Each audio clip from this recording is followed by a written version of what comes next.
Thank you, Hugh. Well, the popular Sunday night figure skating show returns this week, and Graham Potter can sympathise with some of the celebrities that are about to embark on a few weeks of being judged whilst learning on the job and having a series of wobbly moments. Chelsea fell flat on their face at Manchester City, have endured a terrible run of one win in 8 Premier League matches. They've scored just 1 goal since the 2nd of November, and they are without 10 senior players tonight. No wonder Graham Potter is dancing on thin ice. Fulham shared Chelsea's postcode, but not their form. Their season has been nothing short of fabulous. They can Salco into the top 6 with a win tonight. But encouragement from Graham Potter comes in the shape of their head-to-head record between the two. Chelsea have won their last 7 against Fulham, and the Cottagers are missing their top scorer. Before we start, there will be a minute's appreciation for the great Gianluca Vialli, the former Chelsea player and manager.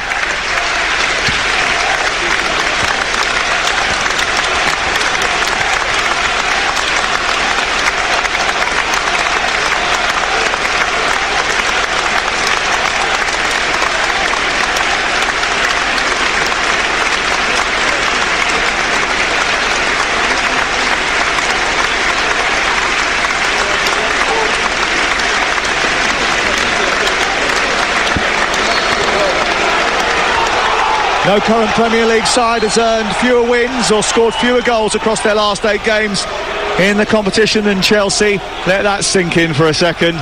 The rain has come hurtling down here at Craven Cottage. That big looming Riverside stand over on the far side is only 40% full. It's jam-packed everywhere else. Chelsea will shoot towards the Putney end away to our left-hand side in the first half, and the home team towards the Hammersmith end, and they're not happy about that. They usually like to do it the other way round here at Craven Cottage. Chelsea in blue shirts, blue shorts and blue socks attacking that goal away to our left in the first half. It's white shorts and black. It's white shirts and black shorts for Fulham attacking the goal away to our left in the first half. Our referee is David Coote. The VAR is John Brooks, and we are about to get underway here on Talksport. And as well as her 50 caps for England, Leanne Sanderson scored 20 goals in 26 league appearances for Chelsea. If the Blues public were voting, then Graham Potter would already be skating off to the distance. But this is the new Chelsea, and when the pressure is on a manager, what is it like for the players? How do you respond?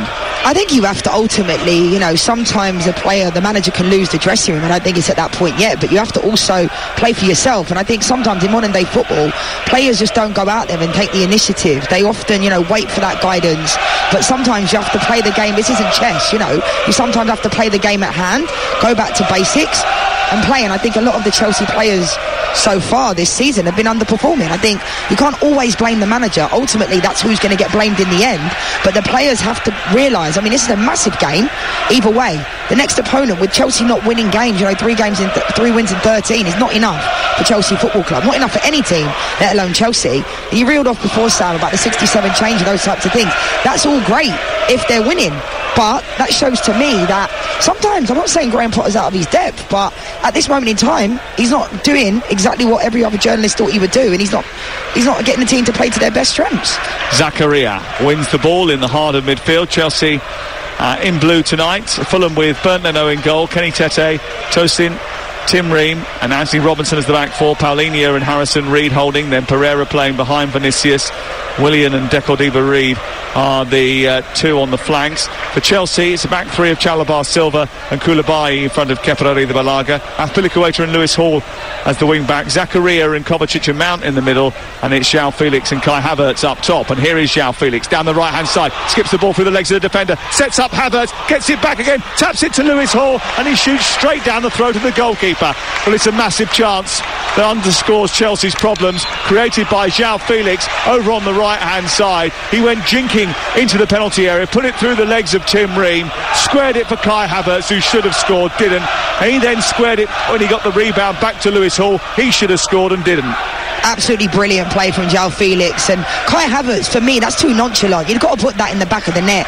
You know, we're early on in this game. Lewis Hall comes out to him. He also hits it. You know, he P-rolls it. But that's fantastic play for João Felix. You know, nutmegs Tim Ream and puts it on a plate for Kai Havertz. And, you know, he didn't really catch the ball. It should have been in the back of the net. It was a great chance for Chelsea to take the lead. Their issue is goals. Very clear, very obvious. They've scored 19 goals fewer and conceded 7 more than at this stage last season. Sterling's got 4 in the Premier League, same as Havertz. The last Chelsea striker to get 10 was Tammy Abraham, and they sold him so they could bring in Lukaku.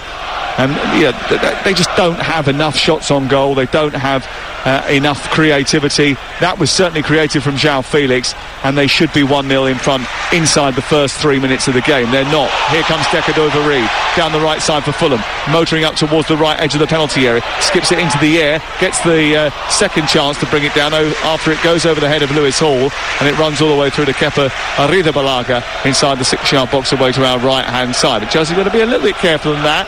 Decadova-Reid, who has been quite productive down the right side of the Fulham attack, whether it's been right wing back, right back, or at right wing throughout the course of the season.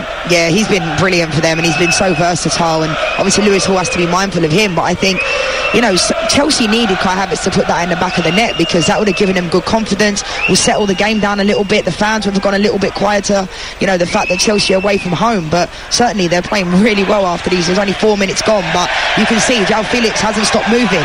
He's on the left, he's on the right, he's getting on the ball, you know, and that's exactly what Chelsea need.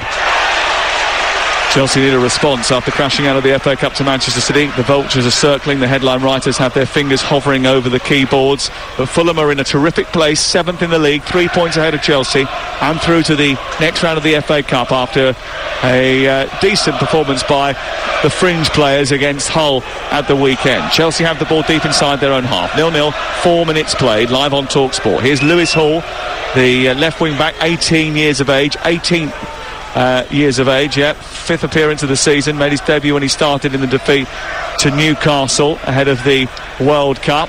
He's played it out to the far side. Trevor Chalobah's given it away sloppily, and Piliqueta's had to backpedal, and Willian, who's been one of the surprise bonuses in the Fulham team, starts to motor forward. Andreas Pereira takes over. João Felix skips past Paulinho, clips it away from his compatriot, then goes down, wins a free kick just short of the halfway line. It was good play again by him. He started well. Absolutely, and he's a player that sometimes, you know, when you've not been in amongst all the negativity, he's just got here, you know, he's coming over from a not so great situation for him at Atletico Madrid. Even when they could make 5 substitutions, Simeone just wasn't having him. But as you can see, you know, he's staying in between the lines. That touch was fantastic. You know, he drew the foul, and so for me, I know it's only 4 or 5 minutes gone, but he looks bright. And I said this before, you know, people can say, oh, he's only been here for 2 days, how do you throw him back in? It shows desperation, but he's a great player, and he's exactly what they need. I don't think he's the answer to everything, but he's shown great starts so far. Stretching the Fulham defence now by trying to run in behind. A long ball played forward from the right side by Piliqueta, looking up to try and find João Felix. He's headed away and out of play over on the far side by Tosin, and it goes out for a throw into Chelsea. Chelsea nudge it in towards Kovacic. There's a battle on the far touchline. Havertz loses that battle. The ball goes out of play, and it's away for a Fulham throw. Fulham missing Alexander Mitrovic tonight, who is their focal point. He is suspended after a 5th booking of the season at Leicester last week. Truth is, I was quite surprised that he's only picked up 5. Well, I mean, someone like Mitrovic, you know, he always plays on the edge, and you kind of want them. Those types of players like Diego Costa, if you take that away from them, then they're not them. Koulibaly, after he was headed the ball by João Felix, it goes out to the wide left position. The cross comes in from Anthony Robinson. That hit an arm of Trevor Chalobah inside the penalty area. Robinson didn't really appeal for it. Goes behind and away for the first corner of the game. There's a few behind the goal away to our right that were appealing for it. It definitely hit his arm, but they've not deemed it to be, you know, a free kick, but it definitely hit his arm. Corner kick to be taken over on the far side. Andreas Pereira is going to take it. In the white of Fulham, attacking the goal away to our right. Chelsea with everybody back inside the 18-yard area as the ball comes in towards the near post. It's flicked away by Thiago Silva and straight back out and away for another corner to Fulham. We've played 6.5 minutes. Listening to Talksport, Fulham 0, Chelsea 0 in southwest London. They're in the same postcode. You can walk between the two quite easily, but Chelsea seem to have the better of the recent fixtures anyway. Haven't lost here since 2018. 2006. Ball in towards the near post, headed away by Thiago Silva, and it's straight out on the far side and away for a throw-in.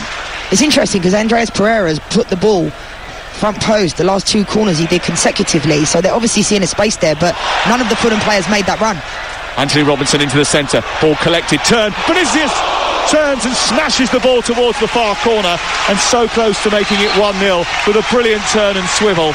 An excellent hit after it was fired into him, and on the edge of the penalty area he moved so elegantly, took one touch and fired it across the goalkeeper, and it was only about a yard wide. Yeah, that's exactly what the Fulham fans want to see. You know, we've obviously spoken about them being without their main man tonight in Mitrovic, but you know, Anthony Robinson put a really nice pass in to Carlos Vinicius, and it was a really good turn and swivel, and unfortunately just went wide.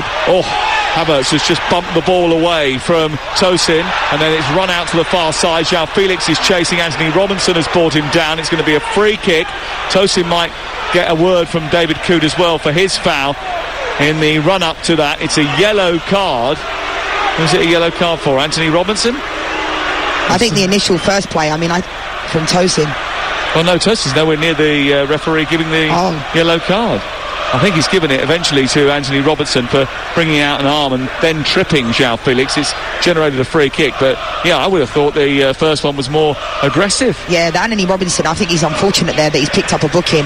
Obviously not good, only 9 minutes into the game, and fullback's picked up a booking. I thought he was quite unfortunate because I thought the Tosin one looked more of a yellow card. Mason Mount's going to take the free kick. Lewis Hall is standing next to it as well. It's about 5 yards outside the area on the right side. It's been a bright start to the game. We've played 9 minutes. It's whizzed by. It's still goalless on Talksport. Out on the far side, the ball is with Mason Mount, looking, eyes darting. Where's the movement? Zakaria is lurking on the edge of the penalty area. It's a right-footed ball deep towards the far post, headed away by Vinicius, comes back to Kovacic, who strikes it first time right into a clutch of bodies. It's spread wide towards João Felix, who drags a shot towards the near post. It's about a yard wide of the upright.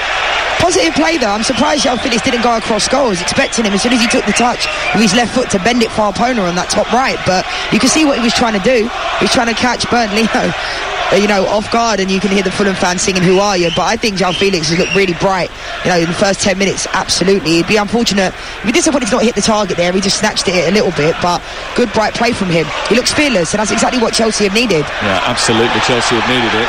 Zakaria has just been a little bit too fearless as he's gone steaming into Andreas Pereira. Zakaria, after the ball had gone straight through the back of the Brazilian. Fulham want a yellow card for Denis Zakaria. It was late, but it wasn't a terrible challenge. It was stupid, Sam.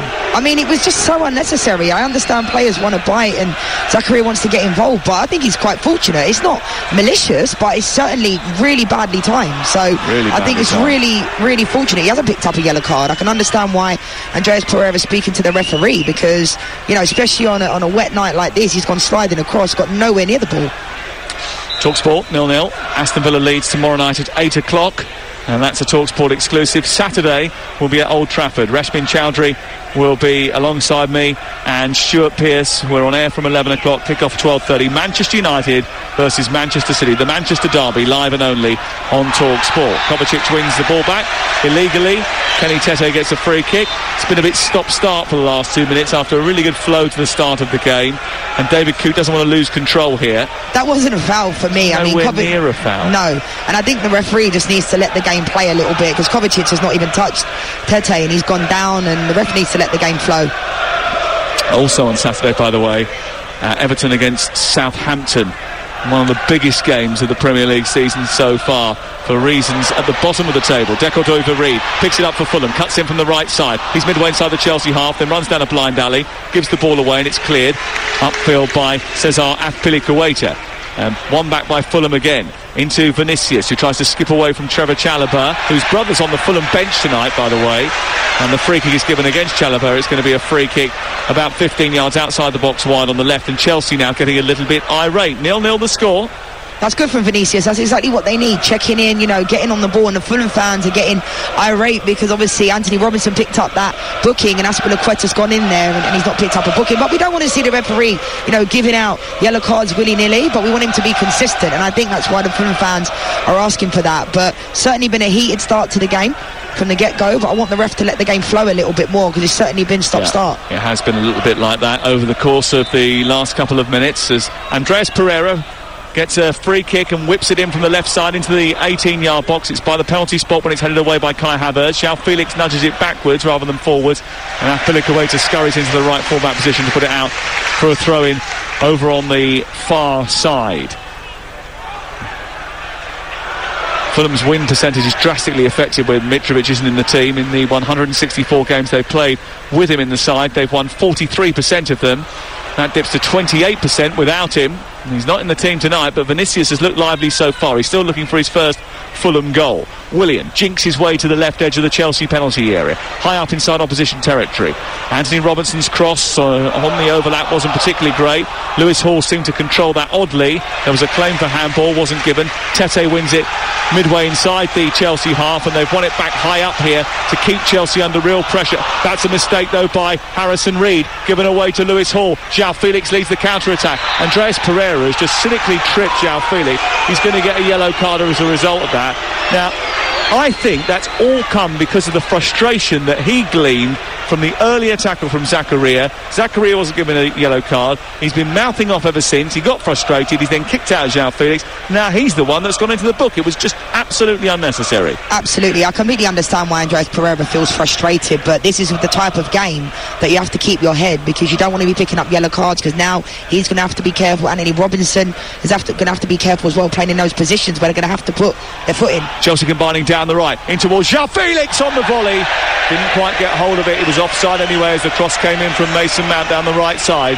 Havertz picked it up, played a little 1-2 with Mason Mount, and Mount's delivery went towards the far post, and it was so close to an opener for João Felix, but the flag was up. It was offside, but he clearly was offside, you can see. But I think he should have gone with his left foot. He went with his right foot, almost the outside of it. But again, you know, for me, it's positives that he's getting into those positions. You know, a lot of people think João Felix just checks towards the ball, but as we've seen, he doesn't just check towards the ball. He's been in the middle, he's been on the left, he's been on the right. And that was really good play from Mason Mount down that right-hand side. Fantastic ball in the box. It's been a bright start for both the two Chelsea strikers, actually, Havertz and João Felix. But it remains 0-0. Chelsea have had the best chance of the game. Havertz should have scored. So should Lewis Hill. Was on the ball now. He's won it and then lost it. And Tete is attacking him down the right side for Fulham. De Cordova-Reid towards the edge of the area. Koulibaly taps it away. Hall in feet towards Kovacic. Good tight play from Lewis Hall. And it goes all the way back to the edge of the 18-yard box.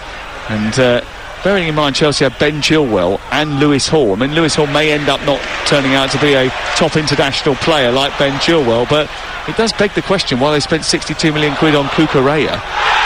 Ball on the far side. Zakaria goes in on Carlos Vinicius. The referee waves away any protests of a foul. They're asking for a penalty. Not sure they're going to get one.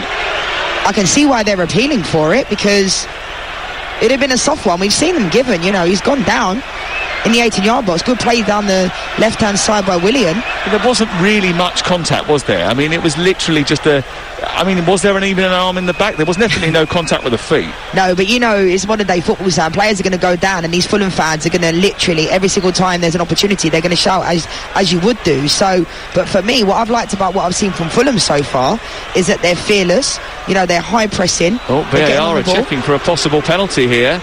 I mean, he's gone through the back from of him. Behind. Actually, he may well have just touched the back of the ankle. No, they've decided against that. They just play on.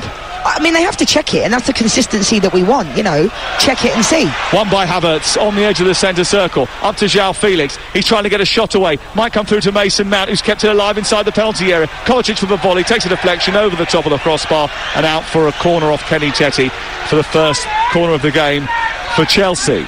I mean, this has all come about, though, the reason that the Fulham fans and the Fulham players are getting agitated, because of the way that David Coote started to handle the game, blowing the whistle too often.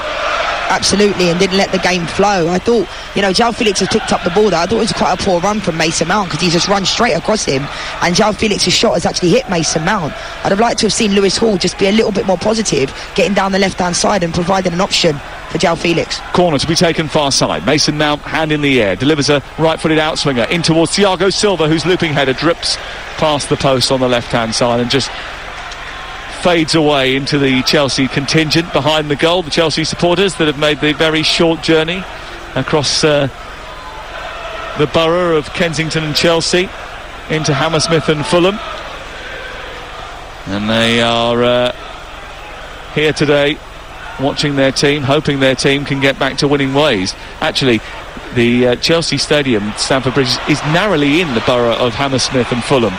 Just narrowly. There's a bridge that divides the two boroughs of London, and it's just across the divide of Kensington and Chelsea. Here is Koulibaly just inside the centre circle. Back to Koulibaly on the halfway line again. Bright orange boots for him tonight. Long sleeve shirt for Kovacic as he nudges the ball down the left side of the Chelsea attack. Gets it back from João Felix. The fair-haired Lewis Hall takes over. Back goes to João Felix. Good movement from him again. But Fulham are well stationed and well set up, and they're in a good shape. Absolutely, and I think what I like about what I've seen so far, Kovacic, one thing I realised from the World Cup was Kovacic is very good on the ball, which is really, really good. But I think, with someone like João Felix in there, he's always available, and he looks like a player that's come in and he wants to be that main man. He wanted to be that main man at Atletico Madrid. That didn't really quite work out. Beginning of his career there, yes, but towards the latter stages it hasn't. Obviously he's still on loan, but when he's come here now, it's a perfect environment to sign, because you want to come in, and if you want to be that main player, you can be a hero. And certainly Chelsea have looked decent so far, I would say. Kai Havertz should have put that in after 3 minutes. 19 minutes gone, still 0-0. Chelsea and Fulham have both had chances as the ball's delivered towards the far post from the corner kick over on the far side by Mount. Chalobah doesn't get hold of it, goes back down the left. João Felix in a bit of space here, a right-footed ball into the centre, a little bit nonchalant, and it's cleared away by Fulham. Chalobah tries to keep it alive. Trevor Chalobah gives it back to Kovacic, and then Kovacic chips it back to Kepa Arriba-Balaga, who chests it down and moves the ball out. He looked pretty comfortable there, didn't he? Used his chest and started to play a little bit, like these goalkeepers do nowadays. I don't know about Kovacic doing a no-look pass like that, because I don't think that he realised Kepa was that high up. You just said he was good on the ball. He is good on the ball, but that's obviously the commentator's curse. Whenever you give someone a compliment, then they kick the ball out of play or something. But, for me, Chelsea have just got to show a little bit of intent, and we've seen that. That's what the fans want. They want to see them up for the game.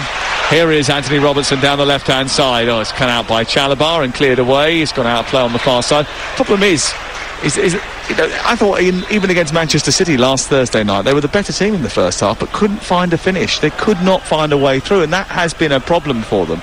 We mentioned it earlier. They've scored 19 goals fewer than at this stage of last season. That's a huge amount. It's a ridiculous amount of goals to have lost somehow, some way. It is, but also, they're playing with two players up front tonight that are not number 9s. They can do a job there, but they're not an out-and-out number 9. Aubameyang's hasn't really done anything to show that he really wants to be there, and I was a big fan of Aubameyang's at Arsenal, and when he was at Barcelona as well, I thought he did a good job, but he doesn't look happy, and we all know what happens when Aubameyang's not happy. He ends up leaving. So, they've not got a centre-forward that can put the ball in the back of the net. Mason Mount hasn't been scoring goals either, and he usually does score a lot of goals from those deep lying positions. Fulham have a corner on the right side, and they're pretty good from them. Andreas Pereira sends it short this time to Willian, who gets it to the edge of the box. Harrison Reed cracks one. It's cleared away by Chalobah. Unlikely for Harrison Reed to be too accurate from that sort of distance. It took him 110 appearances to score his first Fulham goal, and he's only scored one since. So he's not a regular goal scorer. But Fulham actually pretty good from those corner kick situations. They have been a big weapon for Marco Silva and his team. They've scored 10 Premier League goals from corners this season, the joint most with Tottenham. And the bad news for Chelsea is they're pretty bad in terms of defending them. They are the worst in the league. They've conceded 6 from corners so far this season, similar to the amount that Bournemouth have conceded. Here is Willian on the right-hand side, trying to turn away from Koulibaly, who's chasing him back to the halfway line. It's given away by Willian to Havertz, and then João Felix on the half-turn. Could have played in Mason Mount, didn't, went back instead to Kovacic in a congested midfield area, and they slip it from the edge of the centre circle out wide to the left, and now Hall nudges it on towards Havertz. Back to Kovacic. Not too many options again for Chelsea in a forward position. Kovacic flicked it through a very tight gap, looking to try and find João Felix, but João Felix just turned, glared at him as if to say, was that meant for me? Because it went miles wide of me. Maybe I've jinxed Kovacic, because ever since I said he's good on the ball and in the World Cup for Croatia, he had a different game to what I'd ever seen him play. Definitely think it's you. It's definitely me. I'll put it all on me. Most people probably would as well. But, when I look at this, though, João Felix is dropping in between the lines looking for the ball. There's no runners. That was a perfect example. Mason Mount is making that run down the right-hand side. But this is why, Manchester City played without a number 9 last year, but they're Manchester City. They've got absolute unbelievable creative players in and around their midfield that can make those runs. But for me, Kai Havertz doesn't offer enough. I like him, but doesn't offer enough. The ball has been thrown back down the right side by Chelsea, looking for the run of Havertz. Cesar Azpilicueta's delivery went straight out of play, and it goes out for a goal kick away to our left. And in red tonight, Bernd Leno, the goalkeeper who signed from Arsenal. All 4 of his clean sheets, by the way, have come in the last 8 Premier League games. Will kick clear, and he does kick clear high up into the evening sky. Looking for Vinicius, headed down by Chalobah, who's made another mistake. Decordova-Reid is free. If Vinicius can find it, he can. He hits the crossbar. It comes back out into the box, drops for Willian. Willian tries to get it under control and then gets it onto his right foot, shoots, it takes a deflection, and Lewis Hall will clear. Everyone stood up in front of me as that ball cracked the top of the crossbar, and I stood up and nearly fell into you. It was one hell of an effort. Oh, it was fantastic. Decordova-Reid down his right-hand side. It looked like he just hit it as hard as he could. Really good kick from Leno, and it was showing that, I thought Chalobah should have done a little bit better in that situation. It looked like it was pretty calm. You can see what Bernd Leno was trying to do. But when Decordova-Reid gets the ball in that position, he just hits it as hard as he could, and, it hits the middle of the goal in the crossbar. He didn't really catch it too well. It catches Kepa Arrizabalaga off guard because he just catches it and hits it. Good effort in the end, but Trevor Chalobah has to be doing better there. 100%. Mistake from Trevor Chalobah, and he's made 1 or 2 of those so far in this game. And Lewis Hall under pressure gets it back to Arrizabalaga. He too has had a couple of nervy moments as well, Lewis Hall. And Chelsea really need to get back to stamping their authority on the game as they did in the opening minutes of the match. They played 23 and a half minutes, and it's 0-0 on Talksport. It's whizzed by with Car Finance 24/7. Search Car Finance 24/7 today. Ball on to Willian, infield it goes, finds Pereira for Fulham, wearing white and black tonight. On to Kenny Tete, who moves it up towards the right angle of the penalty area. Decordova-Reid tries to go past Lewis Hall. Good defending by him. He gives it back to him, and Decordova-Reid delivers a cross into the box. Chalobah misjudges it. It comes back to Willian, who shifts it onto his right foot. He'll shoot low, take a deflection, and in. Willian scores against his former team. Refuses to celebrate, but everybody else inside Craven Cottage does. Fulham have taken the lead. And after 2 warning signs, Chelsea have imploded at the back twice. Chalobah and Lewis Hall, both of them making mistakes. Young players with a little bit of naivety have allowed Fulham to get a foothold in the game. And Willian has put Fulham in front. They lead by 1-0. It's so difficult because it's just come from Lewis Hall. He defended really well the initial play, and then he kind of showed a little bit of naivety here. Decordova-Reid, wins the ball back. Lewis Hall does well in this instance. Trevor Chalobah heads the ball away, not really knowing anything about it, and then Willian cuts inside and it takes a deflection of Trevor Chalobah. But defensively, that just isn't good enough. There's no conviction in Chelsea's defending. Now, Azpilicueta's trying to get close to it, but Fulham, you could see the momentum was changing. You could see it. The fans could feel it, and they're pressing Chelsea so high. It's unfortunate in the end because it takes a deflection, but fair play to Willian.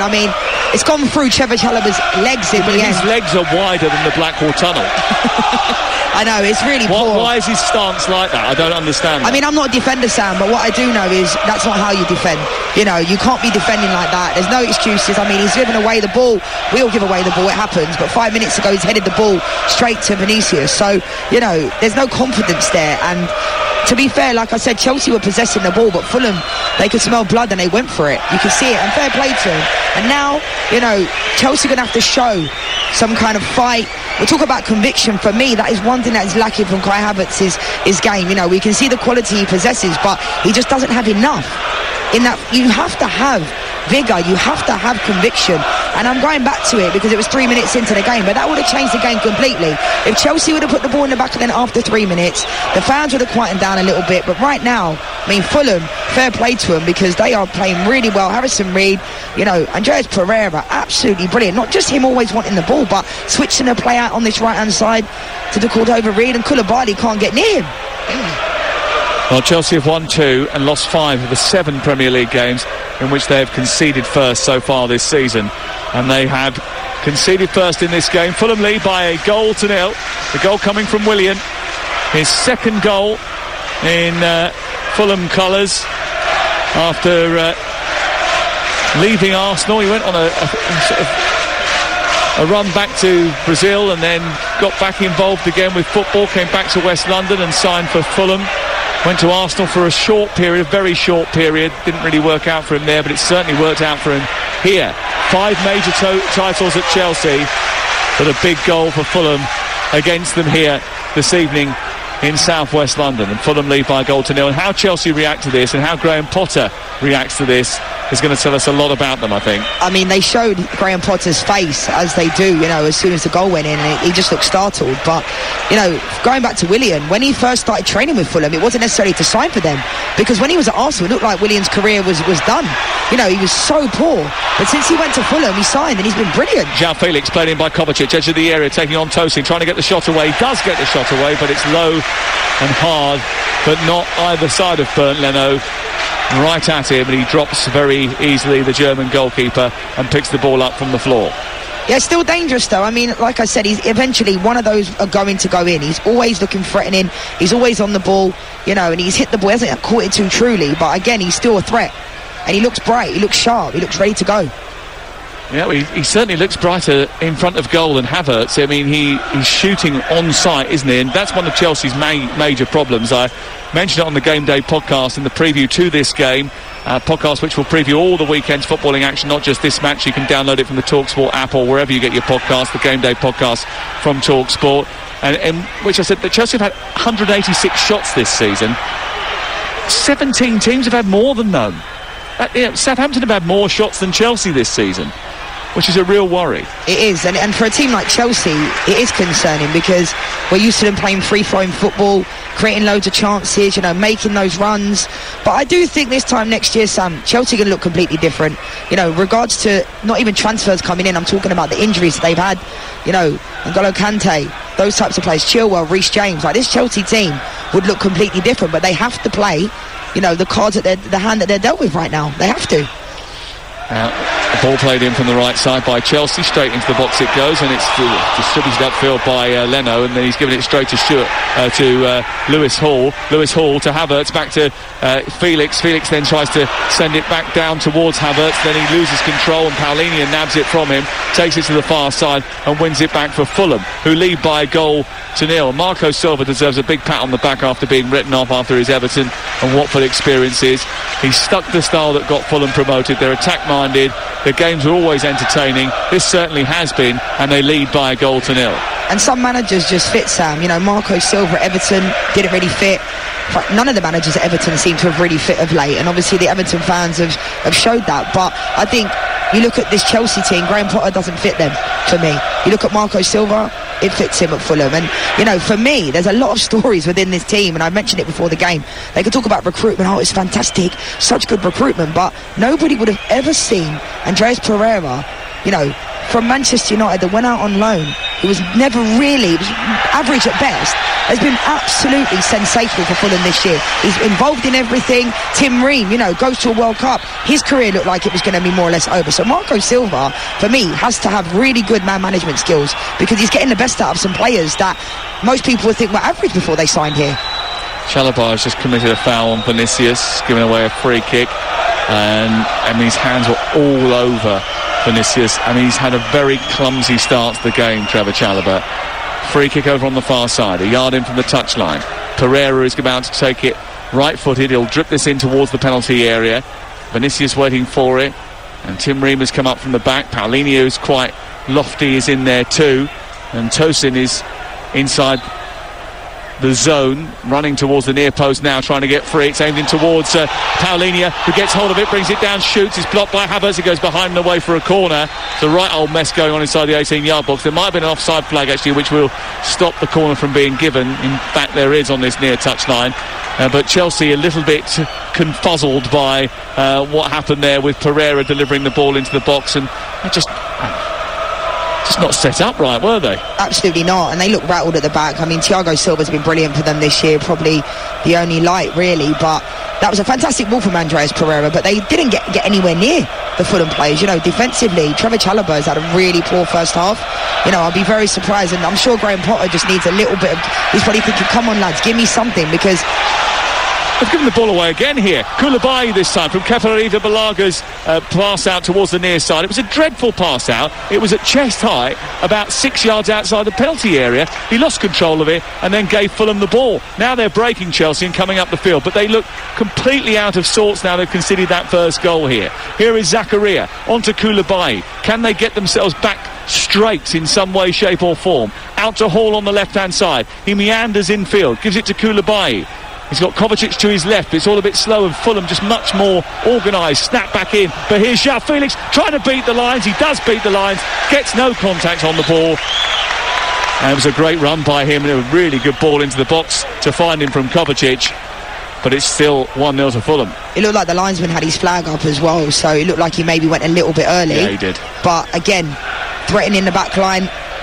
Regardless, he didn't think he was offside. He still got to get a toe on that for me. But really good positive play again from Chelsea. Lewis Hall down into left-hand side, obviously made a mistake for the opening goal to make it 1-0. But I like him. I like Lewis Hall. I think he's got a bit about him. Obviously, we know he's not Ben Chilwell, but not many players are when it comes to delivering the ball. But I think positionally, he's very, very good. But just showed a little bit of naivety on that first goal. But it happened. He's only young. This is Talksport, and it's currently Fulham 1, Chelsea 0. And for the latest odds, you can head to Ladbrokes, where right now you can get Fulham to win at 10-11. A draw is 11-5, and Chelsea win is 16-5. It's all thanks to Ladbrokes. 18+ begambleaware.org. You can play at ladbrokes.com. Fulham thought they were getting to escape down the right-hand side. Didn't quite work out for them, and the ball's been pumped upfield by Chelsea. But Pereira's quickly turned it over, and Fulham have it back again. Excellent play by him into Vinicius. Chalobah this time wins the ball cleanly and lays it off to Mason Mount. Mount to Kovacic. Kovacic through the centre circle. Slaloms past Harrison Reed. Slips it out to the far side, the right. Azpilicueta in the right wing position. Delivers across into the box. Looking for Mount. Into the air it goes. Hall will hit this first time. Takes a deflection. Punched away by Lennon.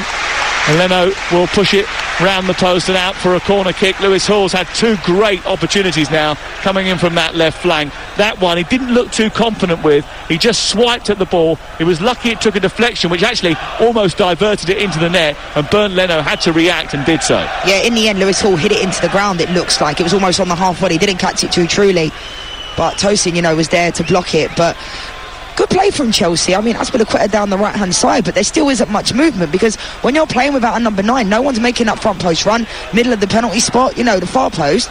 They're it's almost Mason Mount has got 3 players that he's being marked by, having to try and head the ball.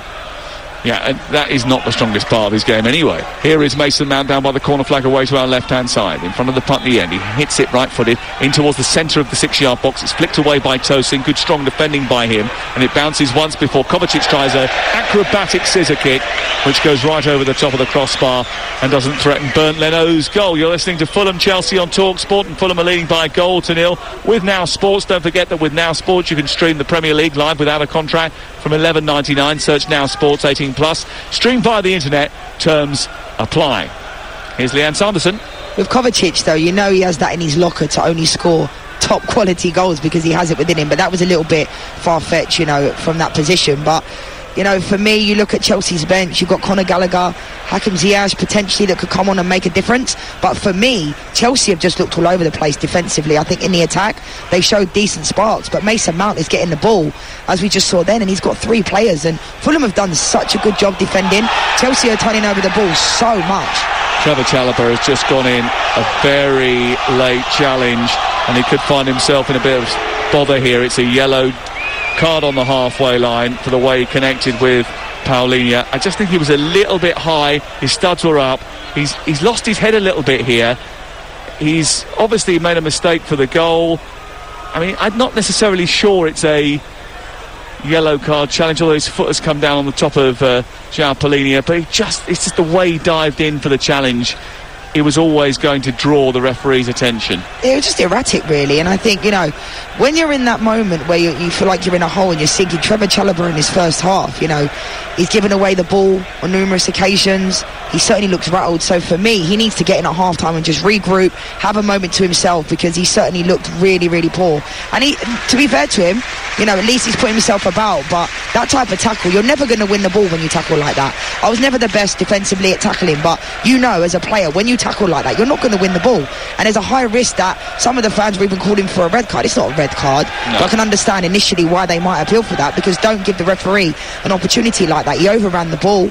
So, Chelsea need to find a way, and they need to dig deep. And what I'm noticing right now is you just don't really see much communication. You don't see many leaders in this team. Obviously, we've got Thiago Silva, we know is a leader, but there's a lot of players in this team that just look like, they need a little bit of a lucky break, need a little bit of magic. And that's why I think João Felix can be really pivotal in this Chelsea team, because he's come into the team at a really negative part, but he's coming in trying to be that person that's hoping things can change. But for me, João Felix can't do it on his own. Because ultimately, if he gets a goal early on, he may well go on a run where he gets one or two and they look a little bit more potent. But they, at the moment, and have done recently, look impotent. This is a real worry for Chelsea, the fact that the sheer number of goals they're not scoring. Here is João Felix swiping the ball down the right touchline, looking to try and find Havertz, who goes round the defender, gets to the byline, pulls it across the 6-yard box, is blocked by Reed, and now Pilikawaita will strike it, takes a deflection and goes out for a corner to Chelsea away to our left-hand side. But Fulham have started brightly in the game. They're competing well with Chelsea. They look more of a unit than Chelsea do. Chelsea, at the moment, look a little bit like a team of individuals, really, rather than a cohesive unit of well-drilled men from the training ground. Here's the corner into the near post. It's cleared away out on the far side. But even on corners, they've had quite a number of set pieces right now. And when Fulham get a set piece with Andreas Pereira, they look threatening. When Chelsea get a corner, some of the players, Koulibaly, Zakaria, they're in there before the ball's even come in. There's almost no... I know people emphasise now there's set-piece coaches and all that, but as a player, you don't run in before the ball's been kicked unless you're someone that's there to be a blocker. And a lot of the Chelsea players, that wasn't the greatest of ball in from Mason Mount, but the players just don't look like they know exactly where they're supposed to be. And set-pieces can be quite deadly, as we've seen with a lot of teams. Yeah, well, there is pressure, and if it continues, those calls for a change of direction will increase in volume. But the truth is that Graham Potter has got a good reputation because of the work that he did do at Ostersunds when, again, he started getting a little bit of criticism there. He spoke about that yesterday. Swansea, Brighton. Patience might well have to be a virtue.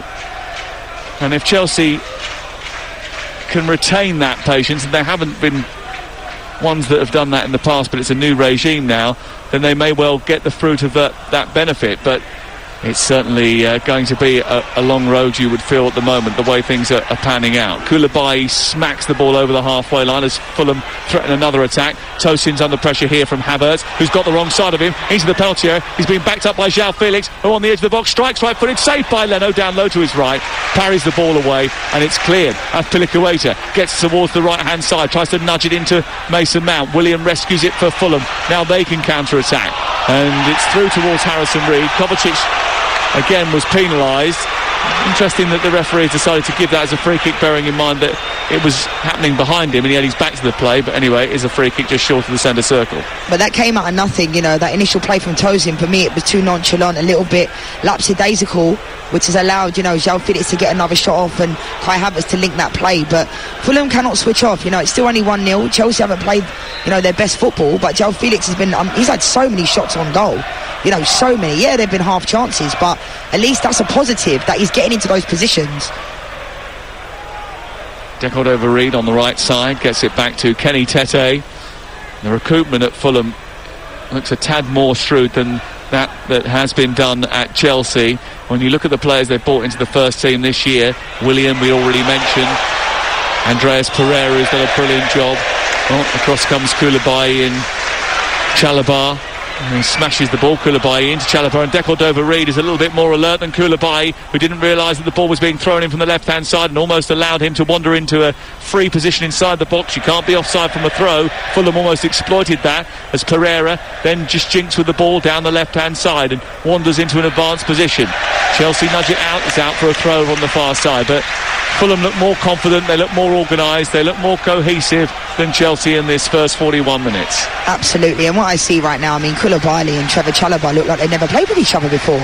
They're getting in each other's way, there's no communication. Thiago Silva, you can see he's communicating with Koulibaly, but these players have to take responsibility themselves, and they look all over the place. You've got Azpilicueta in there and, you know, Thiago Silva that are absolute top professionals that have played for Chelsea, you know, Azpilicueta for a number of years, but Trevor Chalobah and Koulibaly just look all over the place. Corner, far side, whipped in by Pereira, whipped in by Pereira, cleared away by the Chelsea defence, goes out on the far side from Mason Mount after the initial ball was cleared, and it's a throw in midway inside the Chelsea half of the field. Chelsea have had 57% possession, they've had 12 shots on goal, 3 of them on target, and yet it remains Fulham who lead by a goal to nil. They've only had 1 shot on target in the game, and that was the one that snuck through the legs of Trevor Chalobah and then went in beyond Kepa Arrizabalaga. It's 1-0 to the home team. Williams' goal after 25 minutes separates the two. Tosin allowed to wander a long way with the ball, tries to hand it off to Koulibaly. Thiago Silva then tries to work it out to the near side, but again it's not connected. There's no sort of real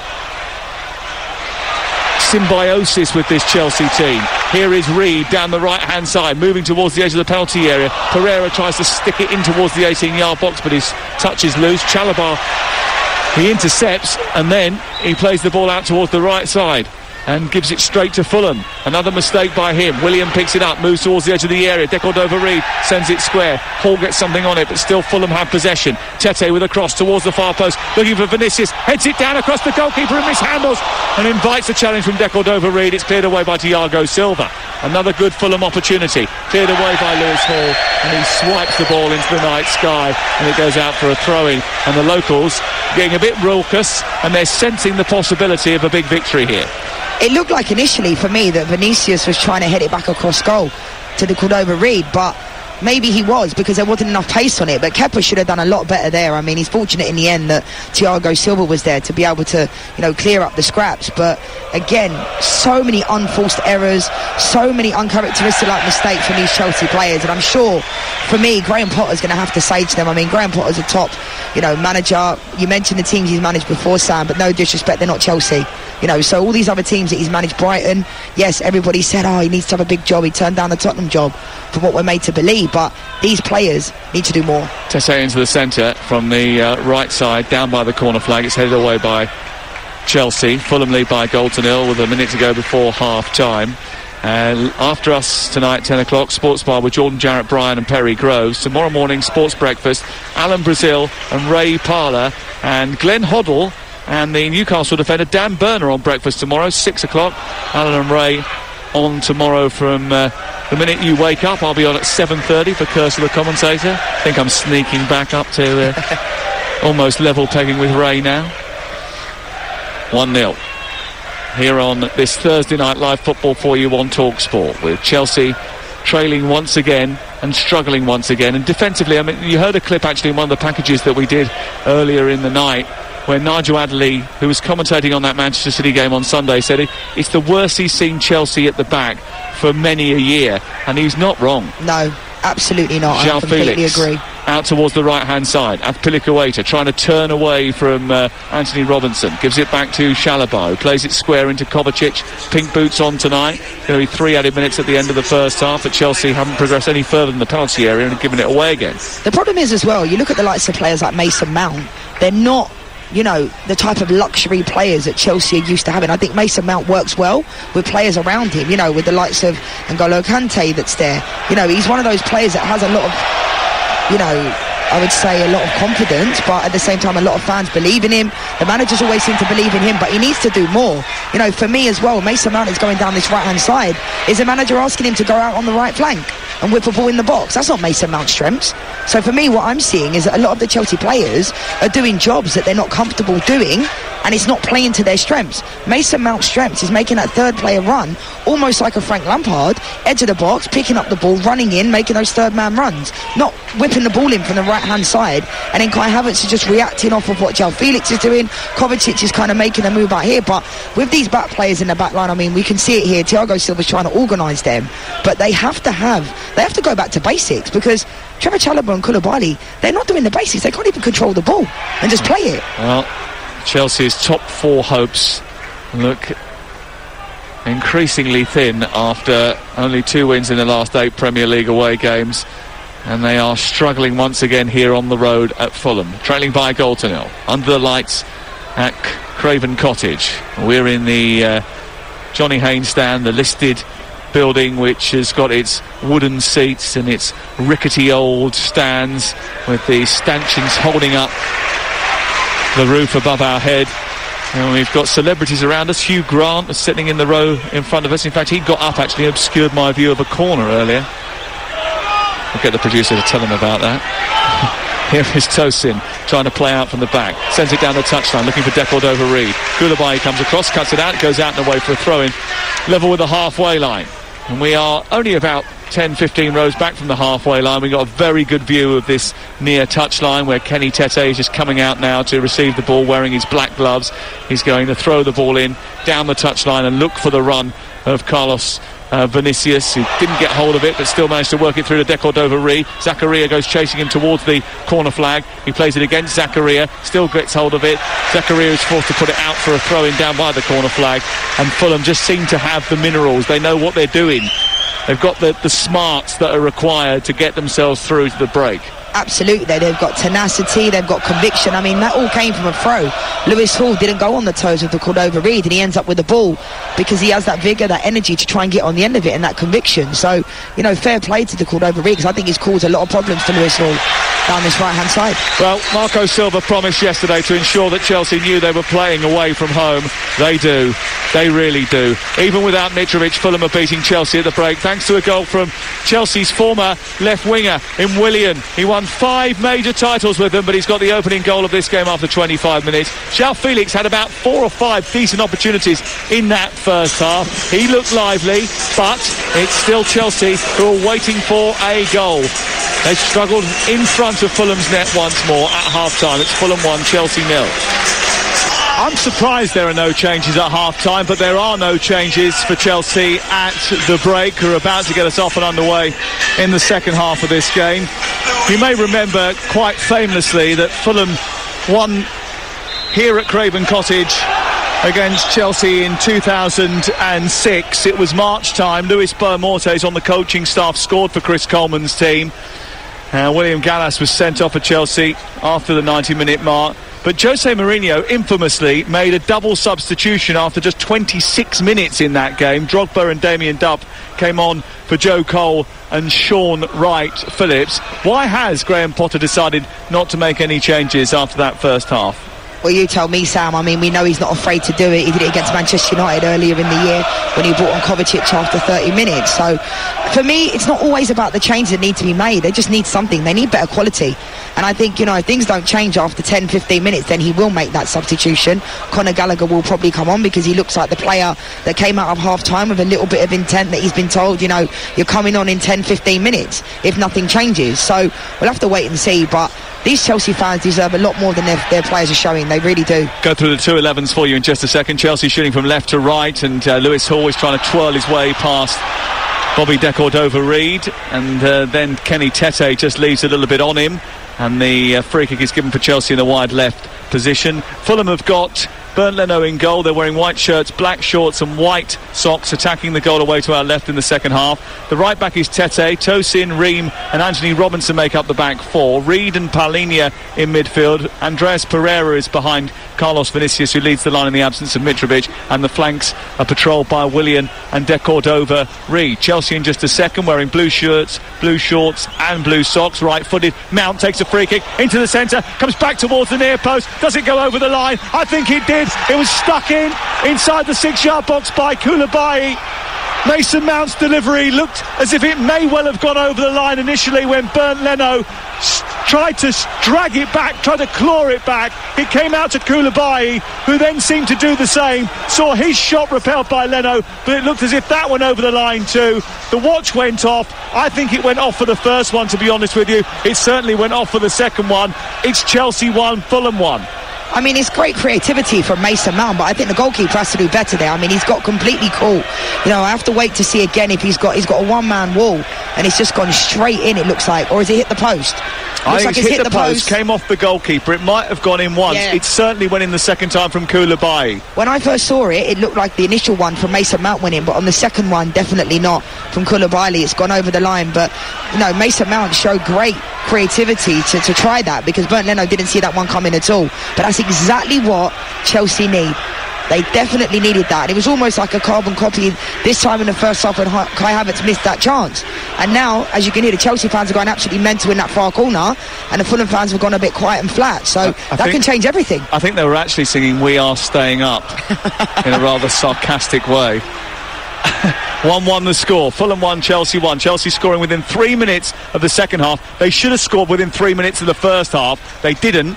And as a result of that, allowed Fulham to get a foothold in the game, and Willian scored. William Gallas on the brain after talking about him just moments ago. Willian scored after a deflected shot midway through the first half. Chelsea have responded in kind, but Fulham are coming forward once again. Down the right they come. A little back heel from Kenny Tete into the path of Decordova-Reid. It's cleared away by Zakaria over on the far side. And Chelsea managed to get it clear. Up over the halfway line it goes, looking for Havertz. It's headed on by Tim Ream and then picked up in the left side by Anthony Robinson, the USA international defender, who is nicknamed Jedi because he is obsessed with Star Wars. The Force was certainly with Fulham in the first half. It may be Chelsea that have recovered their mystical powers in the second. They've scored just minutes into the second half. 1-1 the score. You're listening to Talksport under the lights in southwest London at Craven Cottage, this historic old stadium which has been giving a little bit of a reboot with the new stand over on the far side. Luxury apartment complex on the other side of it, overlooking the River Thames. But inside the stadium it's very much a plush new part of this arena as it looks to get upgraded and brought into the 21st century. Foul on João Felix, and Chelsea, whose team we haven't gone through in the second half yet, we should probably do that. Aretha Balaga in goal. Back three of Trevor Chalobah has been booked. Silva and Koulibaly. The wing-backs are Afpilicueta and Lewis Hall. Zakaria and Kovacic in the centre of midfield. Mount behind João Felix and Kai Havertz. The ball up to Havertz. João Felix from the edge of the area. Right footed strike. Straight down the throat of Bernd Leno, who pats it away and then runs to the edge of his 18-yard box and will clear. Another shot from João Felix. Well, I'm not sure if it's down to the players or Graham Potter, but whatever's been said at half-time, it certainly made a difference, because this first 5 minutes, Chelsea have just showed that little bit more, that little bit more quality. João Felix hits it straight at Leno there, but really good play. They've got in amongst it. They're showing that little bit of fight, and that's exactly what you expect. In the London derby like this, you would expect that to be the case from the get-go, from minute one. And I mentioned it at half-time, Azpilicueta, it's the first time he's gone over and said something. Usually he's one of those players that is almost annoying. He's in the referee's ear, he's always amongst it. That's what they need. They need that little bit of fight, and in the end, there's a really good time for them to score. And obviously, I imagine Graham Potter did say, things don't change, I'm making changes, because we know Graham Potter's the type of manager that will make changes when it's necessary. But definitely the second half, Chelsea have showed that little bit more fight. Still early doors, but Chelsea fans can be happy with how they've scored early. I can confirm, having witnessed the replay from the goal decision system, that it was Koulibaly's goal. His one did cross the line. Mason Mount's didn't. It hit the inside of the post, was repelled by Bernd Leno straight into the path of the Senegalese in a clutch of players inside the 18-yard box, and Koulibaly managed to rifle it into the net. Leno did his best to keep it out, but couldn't do so. The ball is on the halfway line. It's fallen to Harrison Reed of Fulham, who takes it out towards the far side, plays it infield. Decordova-Reid plays it back to Paulinho, who clips it high into the sky. It's dabbed down by Anthony Robinson, and Mason Mount was very quickly across. Tim Ream back to Paulinho. It's 1-1 on Talksport between these two southwest London Premier League teams, both of them occupying place in the top half of the table at this moment in time, although Fulham started the day in a higher position than Chelsea, which doesn't happen very often. Here's Kovacic on to João Felix. João Felix out towards the left-hand side, scampering away to the touchline. He's being followed by Kenny Tete. On the overlap goes Lewis Hall. It's played to the young Englishman who just went a little bit too early, and he strayed into an offside position rather naively, and João Felix fed him, and the flag went up. That's really poor. I mean, I know Lewis Hall's a young player, but he just has to hold it here. It's something so basic, you know. He's run offside. João Felix has played him the ball. That's really, really basic, like schoolboy football-esque. But for me, you know, Fulham, they really play the ball around. They possess the ball really, really well. There was a chance there where Paulinho... Well, they've got a chance here because the ball's been played over the top, and Pereira has gone steaming through the centre. Andreas Pereira down the left channel, tries a shot in towards the near post, but he hits the side netting and goes behind and away for a goal kick away to our left-hand side. In fact, it may well have been a corner kick that's been given here by the referee. Must have taken the deflection on the way through, but it was a very simple ball over the top of Chalobah, who was outpaced by Andreas Pereira. I don't understand how that is a corner, but anyway, it has been given as a corner by David Coote, the referee, who's completely missed the fact that it didn't touch Trevor Chalobah on the way through. Here is the corner to be taken by Andreas Pereira.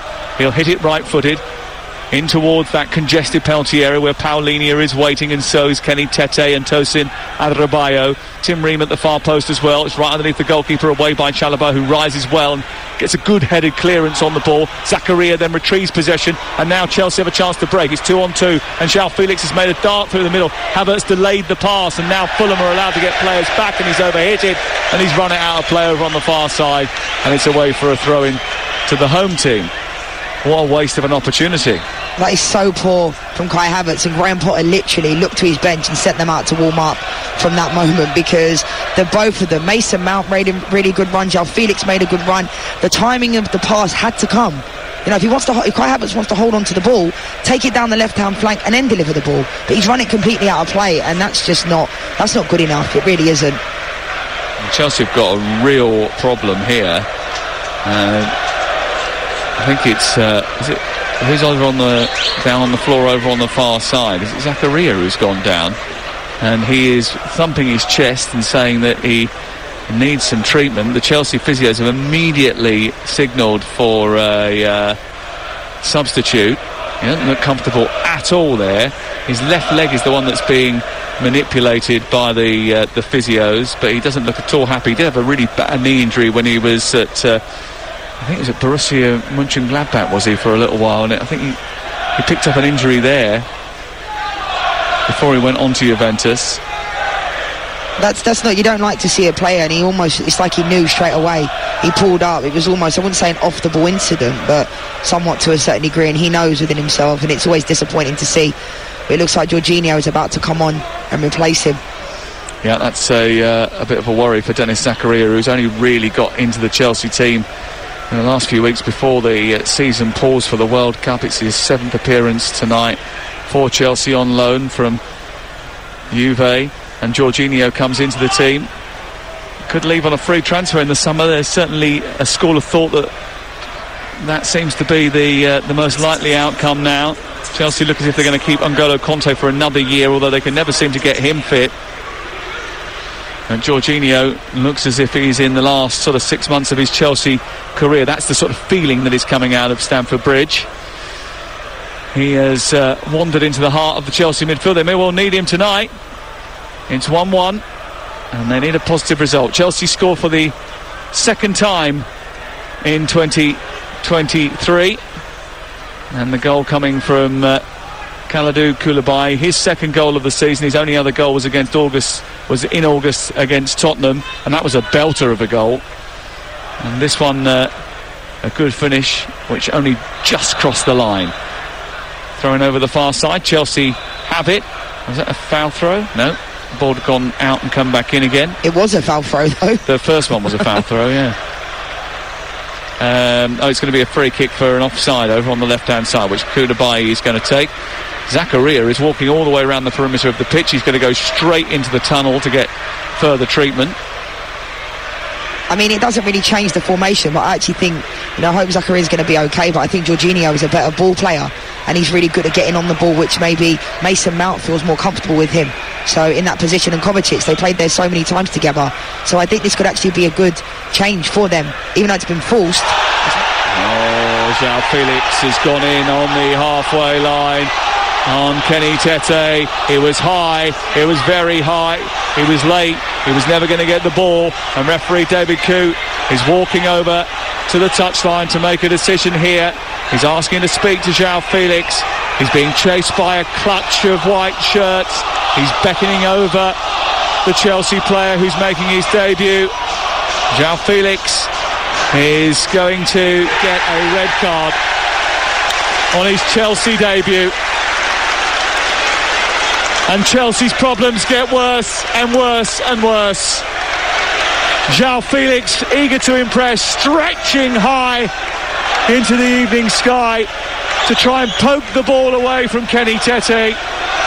Gets something on the ankle of the Dutchman, and as a result of that, with his studs showing, the referee didn't hesitate for too long before producing a red card. VAR will check it, but Stuart Atwell is explaining to Graham Potter why his new signing has been dismissed.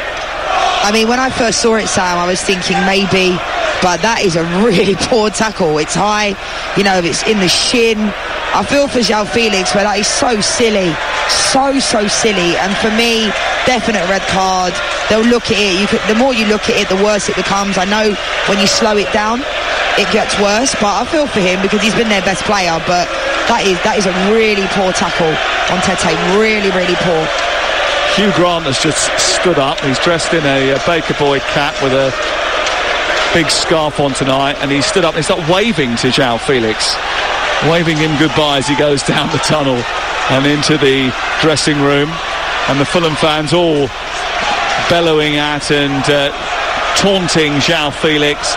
They came out with the familiar refrain, what a waste of money, because Chelsea has spent a lot of money on the loan to get him into the club in January, and there are glum faces on the look of the Chelsea fans once again after what had been a bright start to the second half, Leanne, and now once again they find themselves up against it. Graham Potter can protest all he likes, but ultimately if you go in like that, miss the ball, catch a player with your studs showing, in this day and age you are going to be sent off. Absolutely, and I even think in any day and age, Sam, when you watch it back, it's a really poor tackle, and I feel for Graham Potter because it's almost like he's made, you know, one step forward and four back, because he sent out Conor Gallagher to warm up, which is a substitution we expected to happen. But a really poor tackle from João Felix. I'm a big fan of his, but that wasn't a nice tackle at all. And, you know, sometimes I think the misconception is when teams go down to 10 players, they capitulate. But sometimes, you know, you can find a way.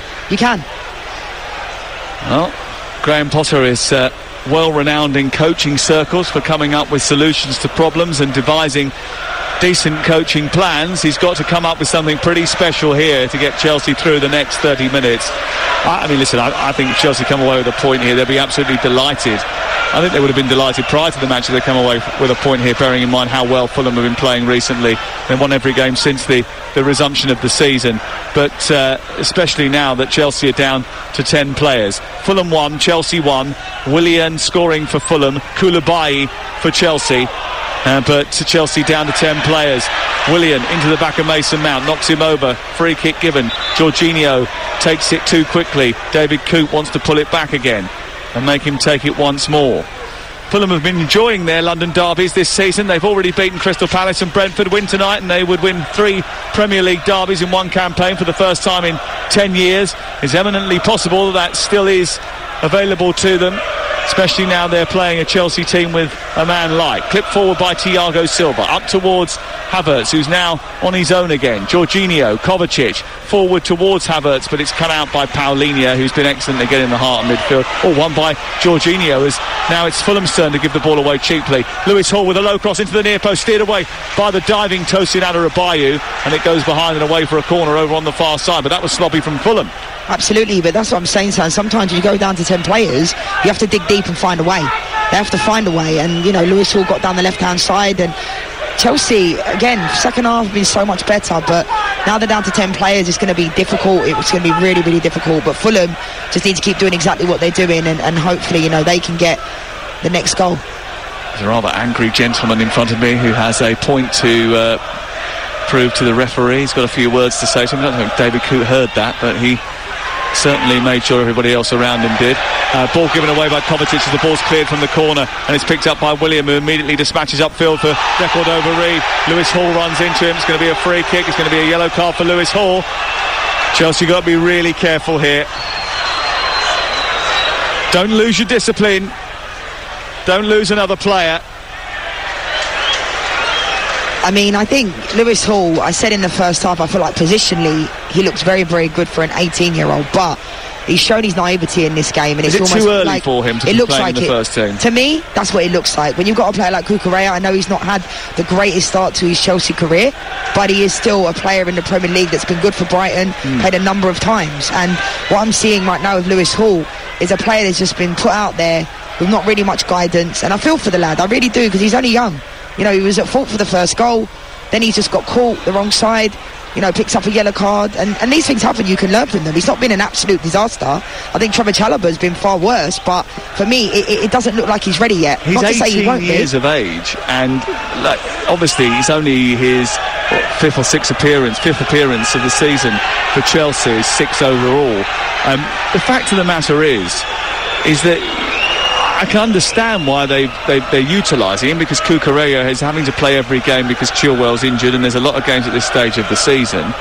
But this is the kind of game where you need Cucurella, you need the experience in these matches, you know, and it beggars belief that actually they decided to rest Cucurella in the FA Cup and rest him in tonight's game as well. But is he resting him, or is it a sign of that he's not really having him? Well, if he's not having him, why did they buy him? They bought him for 63 million quid. I know that it was before Potter's time, but he's a Potter player because he was at Brighton with him. So, you know, these are the types of decisions that I think will come back and bite Graham Potter, because someone like Cucurella, he's far more advanced than, you know, Lewis. I'm not saying he never will be. Mount exchanging passes with Havertz and then bounding into the opposition half. Havertz takes it on, squeezes through a tight gap. Leno comes out. He plays it against him, and it hits him in the face. Leno made himself incredibly big as Havertz tried to chip him and put it in the far corner, and it's smuggled out for a corner kick. It was good goalkeeping by Bernd Leno, who raced off his line. Brilliant football by Chelsea. Mount leading the charge down the left-hand side,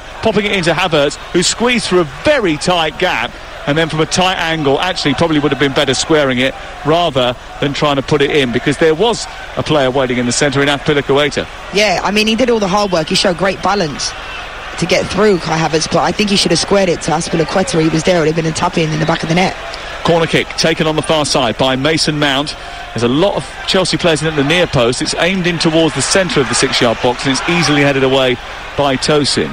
Back via Mason Mount to the halfway line, and Lewis Hall has hold of it on halfway, gives it to Mount, back to Lewis Hall again, and then Hall sees it all the way back to his goalkeeper. Fulham 1, Chelsea 1 on Talksport with Now Sports. Don't forget that with Now Sports you can stream the Premier League live without a contract from $11.99. Search Now Sports 18+, stream via the internet, and terms do apply.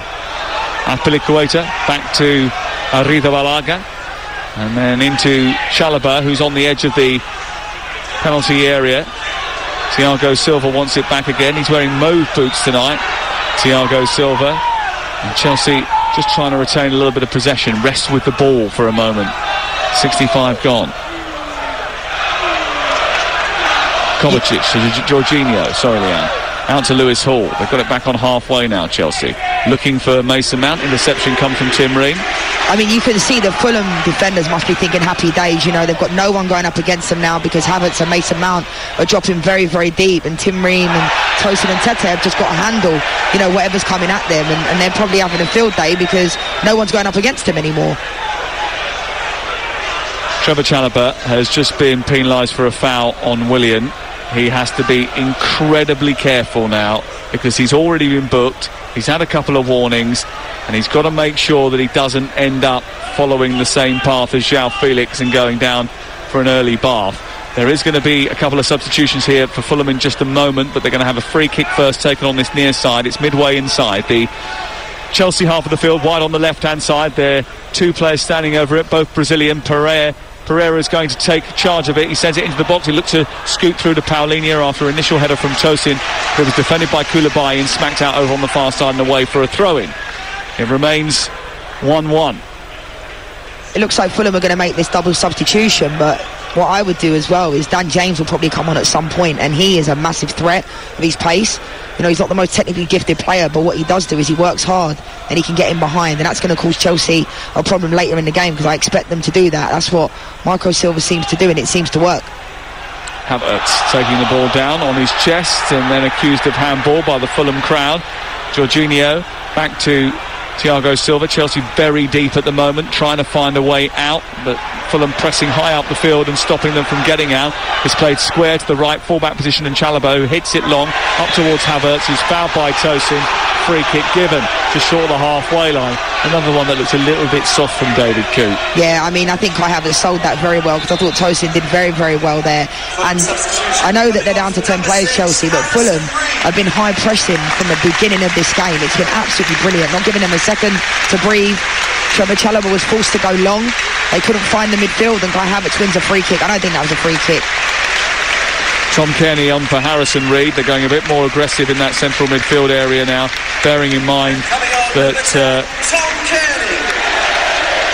they've got a chance to take advantage of Chelsea's numerical deficiency. And Bobby De Cordova-Reid is also coming off to be replaced by Harry Wilson, who's featured in 9 of the previous 10 games. He had a knee injury in pre-season that sort of restricted him earlier in the campaign, but he's a very good player. Harry Wilson certainly very useful for this Fulham side. So they've made 2 substitutions now, and Chelsea have got the twin threat of Kearney and Wilson to have to deal with as well for the rest of this second half. 22 minutes to go. It's 1-1 on Talksport. Chelsea down to 10 players. Andreas Pereira flicks the ball on down into the right channel. Carlos Vinicius goes chasing, but Chelsea emerge with the ball on the halfway line. A prod by Kai Havertz, who's very lean and long and gaunt looking.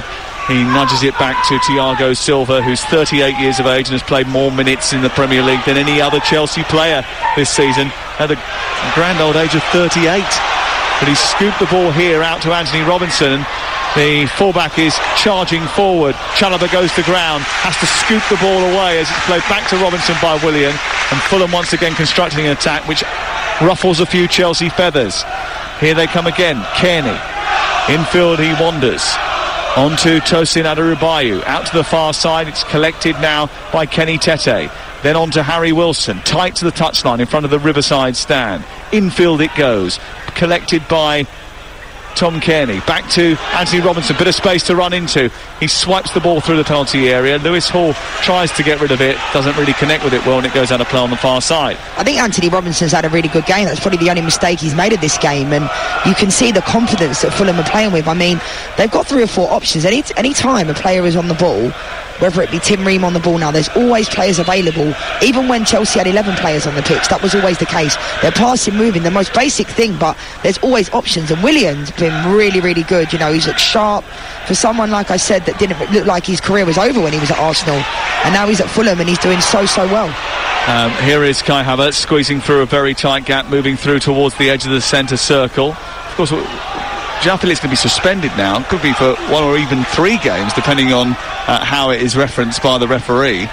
If that's the case, then, you know, that's a big chunk of the amount of time he's got at Chelsea that's been erased already. Here is Andreas Pereira down the right-hand side, trying to outpace Thiago Silva. A low ball into the box. Carlos Vinicius trying to turn on it. Didn't quite get hold of it and was held off by Trevor Chalobah, and it's taken away by Koulibaly. Brilliant move by Fulham. A sweeping move down the right side. And a lovely little balletic turn from Carlos Vinicius in the first half, which ended in a shot. Didn't quite come off the second time he tried it. I think Andreas Pereira has been absolutely brilliant today. You know, he got down that right-hand side and put a really good ball in. But this is what we spoke about before the game in Carlos Vinicius. Obviously, they're missing Mitrovic tonight, Fulham are. But for me, I don't think Carlos Vinicius does enough. You know, I know sometimes you have to occupy the 2 centre-halves, you know, when you get the ball. But he doesn't touch the ball enough and he doesn't impact the game. I know sometimes the game is not set up for you, the success isn't coming down to you, but I think he needs to offer a little bit more, because he touches the ball minimally. Apart from that one half chance he created for himself in the first 5-10 minutes, I thought that was what the intent was going to be from tonight. So for me, there's not many players that can compare to Mitrovic. It was always going to be difficult for him. I think he's worked his socks off, but he hasn't been in the game at all. And when you consider Koulibaly and Trevor Chalobah haven't had the best of games, I'd have expected him to have been impacted the game a little bit more. Maybe there's still time, maybe he still can, but for me, he doesn't get on the ball enough, and I think he's easily replaceable. Ball in towards the edge of the penalty area for Paulinho, who tucks it round the corner looking for the run of Lewis Hall. It's cleared away by Hall up towards the halfway line. Fulham 1, Chelsea 1, live on Talksport. João Felix sent off on his debut will be the big headline tomorrow. He actually had a bright start to his Chelsea career, missed a few chances, had a few shots, but as is the way of Chelsea at the moment, it's just not going their way. Ball into the penalty area. Oh, it's high! It's brilliantly delivered. Kepa Arrizabalaga has missed it, and Vinicius is there to prod it home. And Chelsea's top 4 hopes are fading fast. Another big error, this time from their goalkeeper, who seemingly was caught out by the flight of the goal. And Vinicius was there to prod it home from 4 yards out to make it Fulham 2, Chelsea 1. The commentators curse Sam in a good way, I guess. I did say there's still time and he doesn't impact the game enough, but that is a fantastic... He's in the right place at the right time. Again, Kepa Arrizabalaga comes out, doesn't get anywhere near the ball. Fair play to, Carlos Vinicius, because he is in the right place. He's had no impact in this game. And, I did say he still has time. Fantastic ball from Andreas Pereira. Absolutely brilliant. But Kepa's come flying out. Again, the ball's gone in between the penalty spot, and Kepa's just come out. Trevor Chalobah's nowhere near it. Thiago Silva's nowhere near it. But the goalkeeper has to be doing better there. We're taking nothing away from Carlos Vinicius, because he did have a lot of pressure on him tonight. Mitrovic, they just showed scenes of him, in the stands after the goal goes in. He knows he's positioning as under threat, and he'll be straight back in the lineup. But fair play to Carlos Vinicius, because potentially, there's still 15 minutes to go plus additional time, and that could be the winning goal. Well, goals have been a feature of Fulham's season. They've scored 32 now in the Premier League this season, the joint most at this stage of a Premier League campaign with 2003, 2004, and more than the whole of the season in which they were last relegated from the top flight, when they only got 27. But that goal was solely down to the huge error from Kepa Arrizabalaga, who made a complete misjudgment as the flight of the ball came over the top of his defence, and he went to try and receive it. He got nowhere near it. He was miles away from it, and Vinicius could just prod the ball in with his head, and his first Fulham goal is scored, and it could be a winning goal in a West London derby. Harry Wilson wants a free kick on the edge of the penalty area. It's cleared away by Jorginho upfield towards Kai Havertz. Tapped back into midfield and Kovacic. Kovacic trying to stride over the halfway line. Doesn't quite do that. Dispossessed by Tosin. Picked up by Paulinho. But this is Fulham. This is Fulham over the course of the season. They've fought, they've scrapped, they've created chances, they've scored goals. Yeah, they've conceded goals as well. But they've had a brilliant campaign. If it stays like this, they're going to the top 6 tonight. It's incredible, Sam. Nobody saw this one coming at all. And fair play to Marco Silva and the players, because all of them... Now Mason Mount getting frustrated. He's going to get a yellow card for wiring into Tom Kearney. You saw there was an instant about 20 seconds ago where Mason Mount was screaming at Azpilicueta to get up higher, and that was just frustration from Mason Mount, because he was so frustrated that the players weren't going with him when he was pressing. About 20 seconds later, it's not that bad, Kenny did make a meal of it. It's a yellow card all day long, and off they go. Another card for Mason Mount. He's had a few this week. It's his 24th birthday the other day. And that's a card that he wouldn't have wanted. Here is Wilson over on the far side, playing the ball into Paulinho. The Fulham fans are teasing Graham Potter once again with the rendition of "You're getting sacked in the morning." Not sure that'll be the case. I think there is a little bit of patience now and a determination about Todd Bowley and his co-owners and Clear Lake Capital that they want to try and retain a little bit more decorum, try and give a manager a real opportunity to build the club. They've certainly brought in people that they believe will want to work with Graham Potter. There's a few people from Brighton that have been taken in order to try and enhance the ability to build the club the way that Graham Potter will want it built for him in terms of recruitment and building the squad. But there's so many players in the squad, so many injuries in the squad. It's so difficult at this moment in time to get a run of games for a first 11, if indeed he knows what that is right now. But getting your brand new signing sent off in the first hour of a debut is not a great way to start. Absolutely not. I mean, similar to Darwin Núñez at Liverpool when he picked up that red card in one of his first games, against Crystal Palace. It doesn't help when those situations, and Graham Potter needs to be at fault for team selection, but when it comes to João Felix and Kepa Arrizabalaga making that mistake, that's not down to the manager. That comes down to, ill discipline from João Felix, because it was a terrible tackle, all day long a red card, and Kepa's come flying out, as he usually does. I mean, he's been pretty content of late, but we know he's susceptible to a mistake. So those are the things. But for me, the team selection, Lewis Hall, he doesn't look ready yet. Cucurella's on the bench. Those are the types of things that I think will end up, people are going to ask questions about that. Chelsea have been better in this second half. Oh, given away by Kovacic to Willian, back towards Willian by Carlos Vinicius. He can't quite squeeze it over the top of the Chelsea defence the second time, and it's nodded back into the arms of Kepa Arrizabalaga. Chelsea could lose 3 consecutive games in all competitions for the second time under Graham Potter, and that's in just 19 games. Before Potter, the last Chelsea manager to lose 3 consecutive games was Jose Mourinho, who lost his final 2 Premier League games of 2005-06. Had already won the title, by the way, during that period, so he had a bit of credit in the bank. And the first game of 2006-07, which was the Community Shield. The last Chelsea manager to lose 3 consecutive games on 2 occasions was Glenn Hoddle in the 90s. It's not something that this club are used to. No, and the thing is, if you keep losing, then the stats are going to be there, clear and obvious for everybody to see. It looks like, he's going to make a quadruple substitution, and it's the 78th minute, Sam. Wait until that long. I know they went down to 10 players, but, it's never too late, and obviously Lewis Hall looks like he's going to be one of the players. Yeah, well, funnily enough, Lewis Hall is coming off. On comes Mark Cucurella. Also coming on, Hakim Ziyech and Conor Gallagher, and he's just having a word here, Cucurella, telling them how he expects Chelsea to line up now. Kovacic is coming off, Chalobah is coming off. It's a big change this for Chelsea. It'll be interesting to see whether these players can settle in really quickly.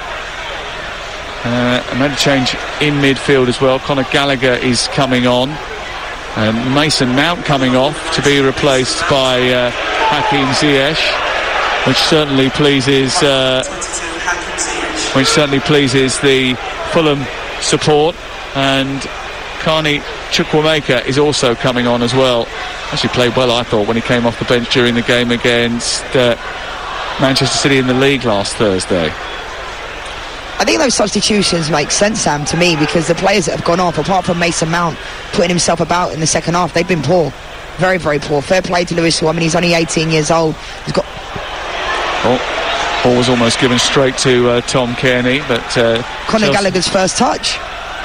Chelsea have won it back again. Yeah, Kearney almost poking it straight through to Tom Kearney. Arrizabalaga managed to clear. Ball drops out the sky. Picked up now by Conor Gallagher, who went to the World Cup with England but didn't play a part. Looks as if they're playing a back 3 of Azpilicueta, Thiago Silva and Koulibaly, with Ziyech as the right wing back and Cucurella as the left wing back. It's Jorginho and Gallagher in the centre of midfield, with Chukwuemeka just behind Havertz in the attack. And this is when I think Fulham will see that and bring on Dan James. I genuinely do, because this is when they're there for the taking. I mean, they don't need to score again, Fulham, but they are there. They've got no pace in their backline whatsoever. These players, Conor Gallagher, when he's out there, I mean, when he was at Palace, I know it's a completely different entirety. The pressure's not as big at Crystal Palace as it is at Chelsea, but he doesn't look like he knows exactly where he's supposed to be. The fundamental basics, he's just out there, kind of on his own. So I think the substitution should have happened at half-time. if I'm being honest, but it's never too late. There's still 10 minutes to go plus additional time, but the quality just hasn't really been there from a Chelsea perspective. Fulham 2, Chelsea 1 on Talksport with Car Finance 24/7. Search Car Finance 24/7 today. 9 minutes to go. Fulham have been brilliant, by the way, and there's a lot of talk, and there will always be a lot of talk about Chelsea because of the money they've spent, but actually Fulham deserve a huge amount of credit for their recruitment, the way they've organised their team. Kenny's got it back after a slip from Afilicueta. Into the box it goes. It falls to Andreas Pereira, dispossessed by Carney Chukwuemeka, and then Gallagher gets it back to Thiago Silva, who's immediately under pressure from Vinicius. Caparida Balaga's got it at his feet, and Chelsea play their way out of trouble. But that high press is on from Fulham once again. Chukwuemeka takes it down inside the centre circle. He's got space outside on the left-hand side for Cucurella. He goes through the middle instead for Havertz, who couldn't receive it. And it goes all the way through to Bernd Leno, who's been brilliant. Another one of the good pieces of recruitment for Fulham. And he clears upfield. But that was a chance, Chukwuemeka tried to find Havertz. It was a good run. And he's made another good run. And Chukwuemeka has elected to send it wide onto Cucurella, who's coming in on his right foot, shot poorly, straight at Kenny Tete, and it's cleared away by Andreas Pereira. 8 minutes to go. Chelsea, who made a quadruple substitution with 12 minutes left to try and reinvigorate themselves after going 2-1 behind to a goal scored by Carlos Vinicius, a right-wing cross which was held into the box and completely messed up by Kepa Arrizabalaga. Here comes the change. Off comes Willian, on comes Manor Solomon. And Willian goes off to a standing ovation, knowing that he has made a huge contribution. And Solomon, who's on loan from Shakhtar Donetsk, the Israeli attacking midfield player, will come on and take his place for the final 7 minutes of the game. And coming on, number 11, Yeah, I mean, this game is not over yet. I know Chelsea are down to 10 players, but as we just saw then when Chukwuemeka picked up the ball, Kai Havertz made that run. The game can change in the blink of an eye. So although Fulham have been absolutely brilliant, they still need to stay concentrated these last, 10, 12 minutes or so. I mean, Chelsea will hope that the 13-day gap in their fixture list after the Liverpool game, which is live on Talksport next Saturday, will give them a chance for a reset. I mean, it's all thanks to an FA Cup exit actually, which is why they've got that 13-day period without a game. Whether that includes Graham Potter may depend on what happens in the next couple of games. Maybe it doesn't. Maybe Chelsea do have the patience now, but it gets harder the more games you lose. And it was 1 win in 10 in all competitions before today. It's 1 win in 11 now if it goes like this. The Premier League record is the one that really would worry the owners, and they are falling further and further away from a top 4 position. It's a real worry. I mean, losing is losing. Nobody likes to lose, but I think it's also sometimes how you lose. And there's certain moments, in managerial careers that you look at. I look at the Brighton game. I know it was a long time ago, but this Chelsea team has not progressed since then. The Brentford, at the GTEC Stadium, 0-0. They didn't show anything. I think they've showed a lot of fight in this second half based upon it being, a London derby, but the quality just hasn't been there. And I think a lot of these players, if they look at themselves honestly in the mirror, they're not playing anywhere near the standard that they know they can. Well, there'll be 6 points between Chelsea and Fulham by the end of the night. Fulham move up to 6 above Liverpool, but they've played 2 games more than the Reds. Chelsea will be 10 points away from Manchester United, who are in 4th position at the moment, should it stay as it is. Here is Kai Havertz moving forward into the number 10 position, out towards the left to Chukwuemeka, who moves to the edge of the box, lays it off towards Cucurella. His cross towards Havertz, an overhead kick is attempted. It takes a flick off Afilicueta and goes behind. Offside flag might have been up anyway against Kai Havertz. But he didn't get the technique right, did he? He tried something really spectacular there. He just couldn't quite execute it, Havertz, as the ball came in from the left flank from Cucurella. And Chelsea have got a bit more energy about them if they haven't got the poise to be able to finish the chances. Havertz was offside as well, but I don't think he really needed to try the overhead kick in that situation, because let's say he was onside, he could have controlled the ball, put it in the back of the net. If you're going to try that type of fancy stuff, you have to make sure you make a connection, and it nearly went in, but it was offside anyway. But, for me, Fulham just need to remain calm. They've been absolutely brilliant. I mean, there's been some standout performances. I think Anthony Robinson, all of them, Palhinha, they're like cogs in an engine. All of them work together as a team. There's always availability. Their players are always open, and they've still got energy now, you can see. The players are moving around. I critiqued Carlos Vinicius in this second half, saying he needs to offer more. Came up with a goal. He's held the ball up well in the last 10-15 minutes as well, drawing fouls. That's exactly what they're going to need in the last 5 to 10 minutes. Wilson over on the right hand side sends the ball into the box with the left foot aimed towards the edge of the 6-yard box. Carlos Vinicius is roughing up Kepa Arriba-Balaga, who's having none of it, and it's cleared away. Arriba-Balaga, I think, frustrated by his role in the goal, which is likely to seal all 3 points for Fulham. Marco Silva has been rewarded for sticking in this job for longer than any other since he left Estoril, his first ever job.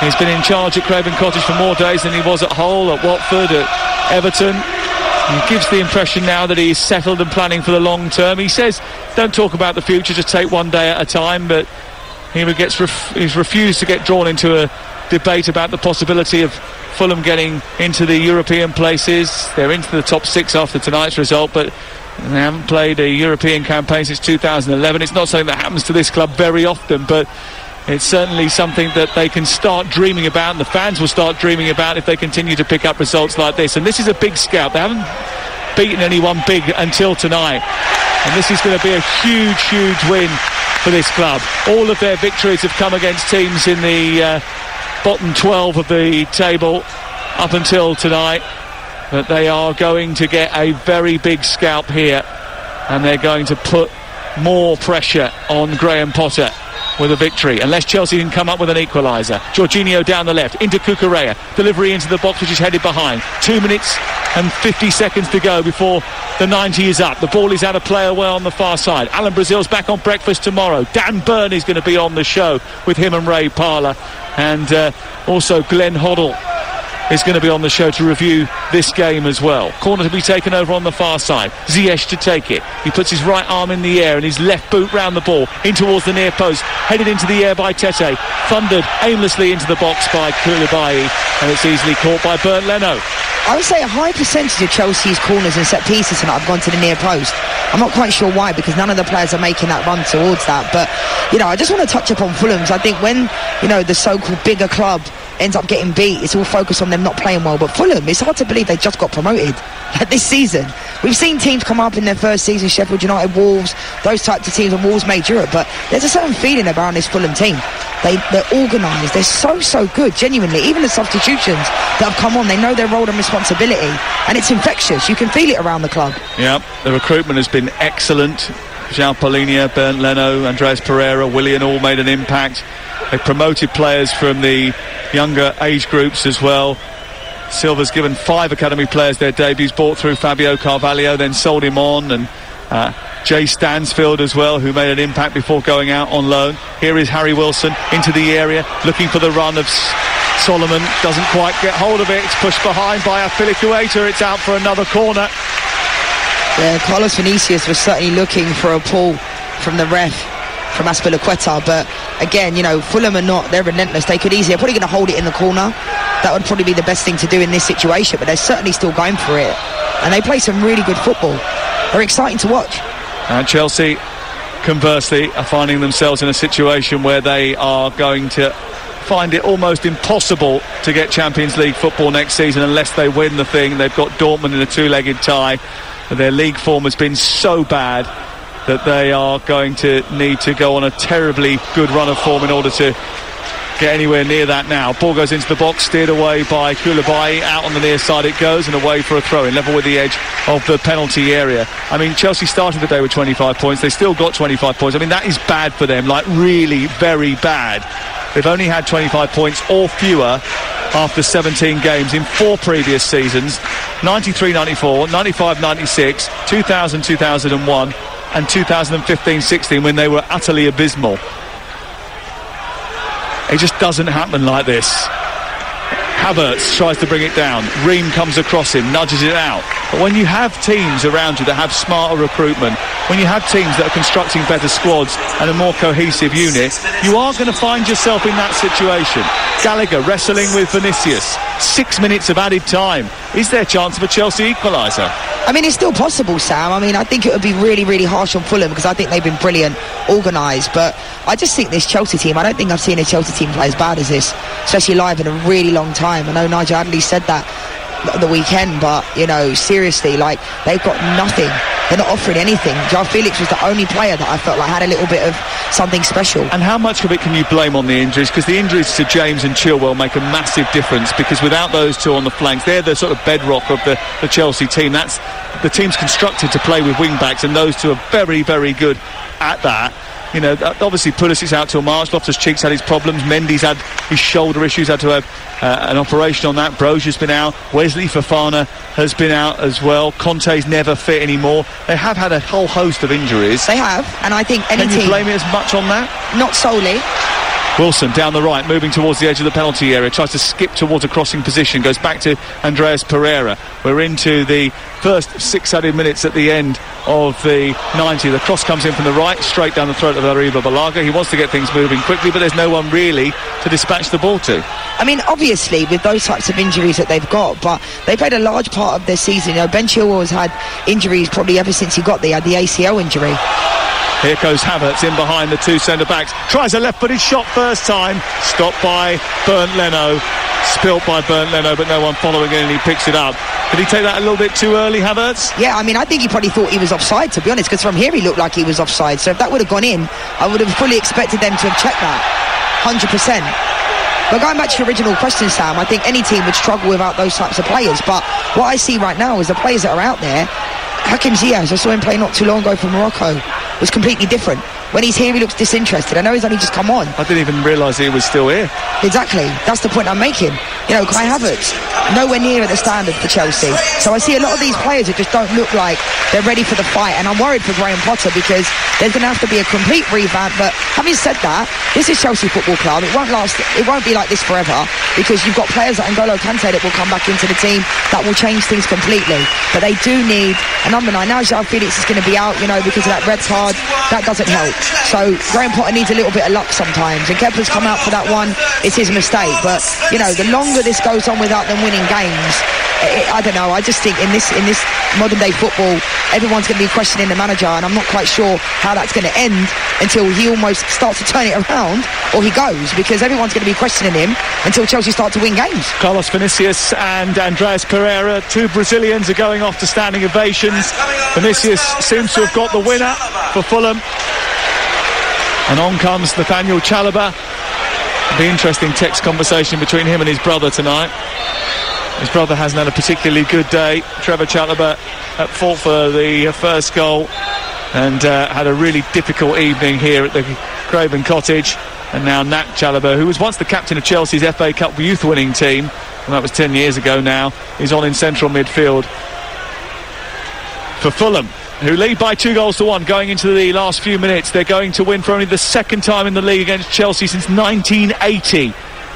One win in 35 league meetings between the two before today. Chelsea always win this fixture, but they're not winning this one. It's going Fulham's way. Ball headed away by Tosin, into the air, flicked on by Solomon, away by Thiago Silva.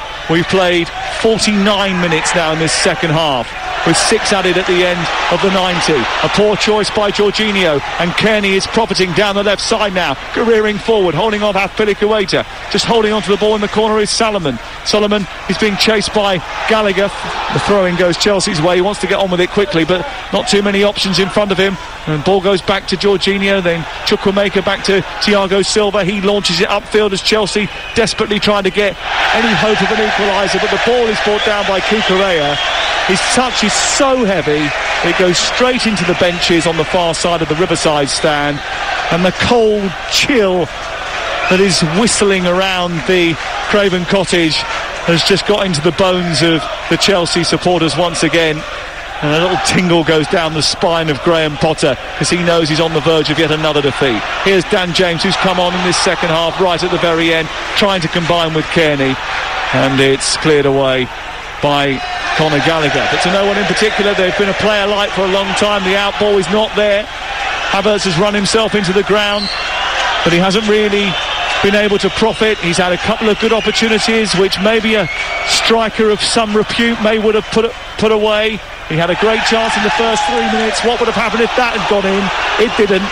Fulham took their chance. Chelsea have missed theirs, and Fulham are taking all 3 points that touch from Cucurella on the far side there just about sums up Chelsea's night. I mean, there's certain things you don't usually see in football, and that touch was so heavy, and Graham Potter just probably has no idea, because those are fundamental basics, controlling the ball, basic football, and Chelsea just don't have that. We've nearly played our 6 minutes of added time at the end of the 90, live on Talksport. A big scalp for Fulham, who have picked up so many wins this season, but none against the established top 7. They are going to pick up a win against the team that many are expected to fight for a Champions League place at the end of this season. The celebrations are already starting to begin on the Fulham benches. Look at that happy, cohesive group, and contrast it with the glum look of desperation on the face of Graham Potter. His face, his expression tells a story. Fulham taking their time over the free kick. They're going to book Tosin here as they wait and wind down the clock. But they don't care about that. They'll take the yellow card now, bearing in mind they're going to beat Chelsea for the first time since 2006. It's whacked upfield by Bernd Leno, headed further away by Cucurella, kept in over on the far side. We've played our 6 minutes. We're almost playing 7 minutes of added time at the end of the 90 now here at Craven Cottage. All eyes to David Coote. He's making the supporters of Fulham wait. They've been waiting a long time for victory over Chelsea here. I think they'll wait a little bit longer. The ball goes up towards the halfway line. Havertz tries to hold on to it. It comes to Conor Gallagher in midfield. He sends it square. We've played 52 minutes and 3 seconds now in this second half. That's well over 7 minutes. There was only 6 that were allotted. Chukwuemeka, a second half substitute, plays it in field. Jorginho tosses it forward. The full-time whistle blows, and Fulham's season is getting better and better and better. They pull off their first win over Chelsea in 17 years to pile the pressure on Graham Potter. Marco Silva deserves a huge amount of credit as Fulham move into the top 6, but Chelsea are in crisis. Out of the FA Cup, out of the Carabao Cup, almost certainly out of the hunt for a Champions League place, and questions will now be asked if Graham Potter is out of his depth. It's 1 win in 10 Premier League games for Chelsea, and the truth is the new regime can plead patience all they like, but this cannot continue. Chelsea are spiralling headlong into their worst Premier League season since 2015 and 16, and it might get worse. Kepa Arrizabalaga made a huge mistake for Carlos Vinicius to win the game, but prior to that, their debutant, their new loan signing João Felix, who had shown promise up until that point, was sent off a straight red card for a reckless challenge. Fulham, composed, calm, and eventually ruthless, took the chance, and they take all 3 points. Fulham 2, Chelsea 1.